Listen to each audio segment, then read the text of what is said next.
नमस्कार। आज हम एनसीसी के उन 3 सबसे जरूरी हथियारों को समझने वाले हैं जिनसे हर कैडेट का वास्ता पड़ता है। तो चलिए बिना किसी देरी के शुरू करते हैं। ये जो बात है ना, ये सिर्फ एक कोट नहीं है। ये एनसीसी वेपन ट्रेनिंग की पूरी फिलॉसफी है। यहाँ निशाना साधने से कहीं ज्यादा जरूरी है अनुशासन, धैर्य और जिम्मेदारी को सीखना। यही वो बुनियाद है जिस पर एक कैडेट का कैरेक्टर बनता है। तो सबसे पहला सबक हथियार के बारे में है ही नहीं, बल्कि उसे पकड़ने वाले के बारे में है। ये समझना होगा कि आखिर ये ट्रेनिंग हो क्यों रही है। ये सिर्फ एक स्किल नहीं है, बल्कि एक माइंडसेट डेवलप करने का तरीका है जो सम्मान और कंट्रोल पर टिका हो। और इस पूरे सफर की शुरुआत होती है .22 डिलक्स राइफल से। इसे यूं ही निशानेबाजी की जननी नहीं कहा जाता। सही मायनों में यहीं पर हर कैडेट निशानेबाजी का क ख ग सीखता है। कोई कैडेट किसी भी विंग से हो, आर्मी, नेवी या एयरफोर्स, शुरुआत इसी राइफल से होती है। क्यों? क्योंकि इसका वजन कम है, रिकॉइल यानी झटका ना के बराबर है।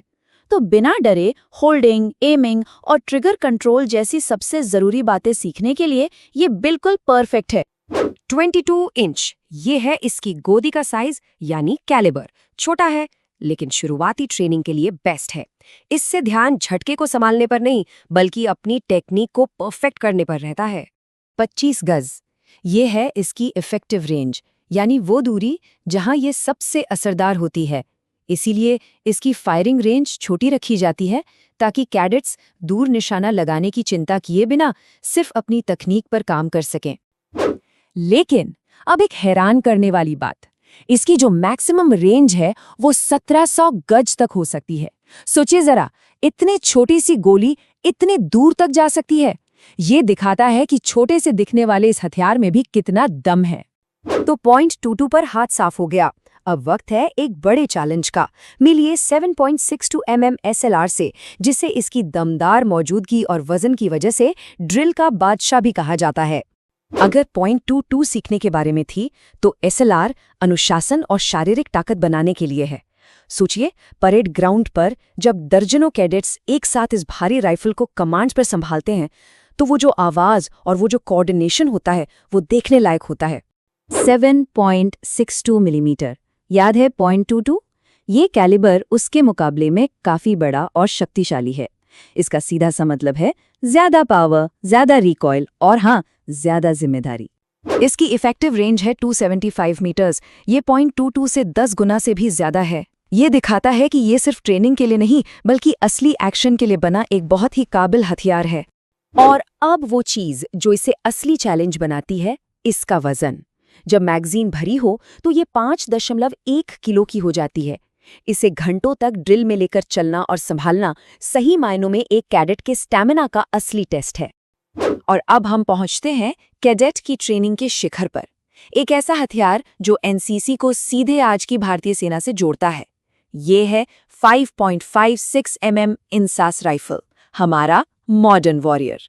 ये इंडियन आर्म्ड फोर्सेस की स्टैंडर्ड इशू राइफल है।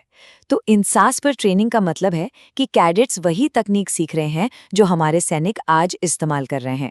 ये एनसीसी ट्रेनिंग को प्रोफेशनल मिलिट्री की दुनिया के एक कदम और करीब ले आता है। इसका कैलिबर है 5.56 मिलीमीटर।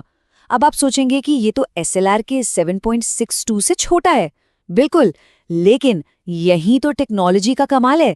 इसकी गोली की रफ्तार बहुत ज्यादा होती है, जो इससे मॉडर्न कॉम्बैट के लिए ज्यादा खतरनाक बनाती है। और इसकी कारगर रेंज देखिए, 400 मीटर। इन तीनों हथियारों में सबसे ज्यादा। ये दिखाता है कि आधुनिक तकनीक ने कैसे एक्यूरेसी और रेंज दोनों को ही बढ़ा दिया है। तो एक तरफ है SLR, जिसकी क्लासिक लकड़ी की बॉडी है और जो सिंगल शॉट फायर करती है, और दूसरी तरफ है इंसास, जो मॉडर्न हल्के पॉलीमर से बनी है और एक बार में 3 गोलियों का बर्स्ट फायर कर सकती है। ये तकनीक का एक बहुत बड़ा जंप है। तो अब तक हमने तीनों हथियारों को एक एक करके समझा। अब इन सबको एक साथ रखकर देखते हैं, क्योंकि यही वो जानकारी है जो B और C सर्टिफिकेट एग्जाम में सीधे सीधे पूछी जाती है। तो ध्यान से सुनिएगा। तो ये रही आपकी एग्जाम चीट शीट। बस 3 बातें याद रखनी है। रेंज में सबसे लंबी इंसास, वजन में सबसे भारी SLR और मजल वेलोसिटी यानी गोली की रफ्तार सबसे तेज किसकी है? एक बार फिर इंसास। इन 3 पॉइंट्स को दिमाग में बिठा लीजिए। हमने रेंज, वजन और कैलिबर की बात कर ली, लेकिन ये सब कुछ बेकार है अगर हम हथियार चलाने का सबसे जरूरी, सबसे पहला नियम भूल जाएं। अब हम बात करेंगे सुरक्षा की, और ये एक ऐसा टॉपिक है जिसमें 0 मिस्टेक की पॉलिसी होती है। इन 4 कदमों को हमेशा इसी ऑर्डर में फॉलो करना है। पहला, नाल यानी मजल हमेशा सेफ डायरेक्शन में। दूसरा, मैगजीन हटाएं। तीसरा, चैम्बर चेक करें। और चौथा, जब 100% तसल्ली हो जाए तभी सफाई या स्ट्रिपिंग शुरू करें। ये नियम नहीं, आदत बन जानी चाहिए। और आखिर में ये याद रखना है कि अपने हथियार को खोलना, साफ करना और वापस जोड़ना सिर्फ एग्जाम का हिस्सा नहीं है। ये दिखाता है कि हम अपने सबसे भरोसेमंद साथी की कितनी देखभाल करते हैं, क्योंकि एक साफ और मेंटेन्ड हथियार ही एक सैनिक का सबसे अच्छा दोस्त होता है। तो ये थी एनसीसी के 3 मुख्य हथियारों की कहानी। लेकिन ये सारी जानकारी तो सिर्फ एक शुरुआत है। असली ट्रेनिंग तब शुरू होती है जब इस ज्ञान के साथ अनुशासन और जिम्मेदारी जुड़ती है। तो असली सवाल ये नहीं है कि कोई हथियार चलाना जानता है या नहीं। असली सवाल ये है कि क्या वो इसकी जिम्मेदारी उठाने के लिए तैयार है।